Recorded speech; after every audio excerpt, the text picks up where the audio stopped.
That's I think living through curriculum reform is something, if you're lucky, you only have to do once in an academic career because it's painful in many ways. However, to me the reward in that was the year of teaching in which we actually, for the first time ever, got to apply what we had created in solidarity with one another without the rest of the faculty is a unique experience as a teacher that ranks way up near the top of my experiences in my career. It was just fabulous. It was a terrific year.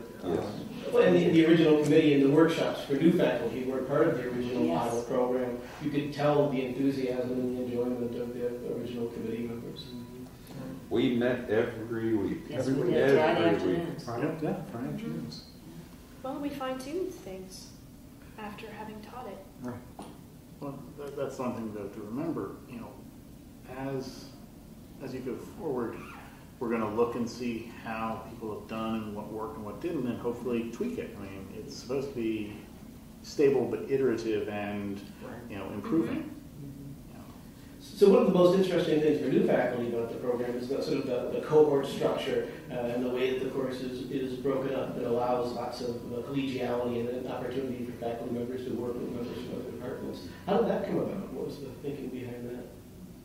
Precisely what we enjoyed our experience. Right, we were trying to model for them what we had enjoyed in our experience. The smaller groups just made the learning better for them and for us. And had you intended to make that sort of universal throughout the whole program, or that just happened after you worked so well for the small? Well, the other I think ethic that we had going there is that we were trying to get away from in the humanities program the sage on the stage where you have the expert giving a lecture, so anyone in a cohort could give a lecture on a topic, or might be able to give a lecture on a topic, and we wanted to move away from the big lecture to the more intimate lecture. Even when there are a group of 100 students, being in front of 100 students in the Dana Center is a much different experience as a lecturer than being in front of 550 students in the Dana Center.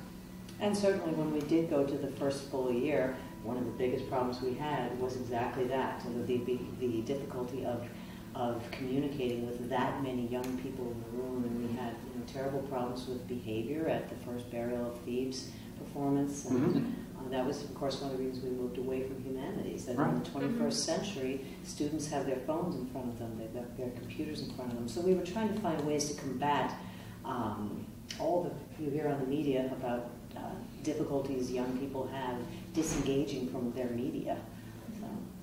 And Mark and Christine could probably speak better to this.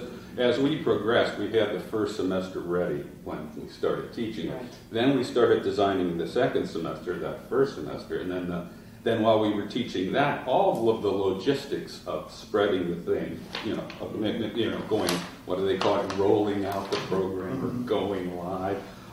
Those decisions had to be made quickly, on with inadequate information, in the midst of a new curriculum that we had never taught before. So I should think you two had more headaches than the rest of us, and Isaac during that period.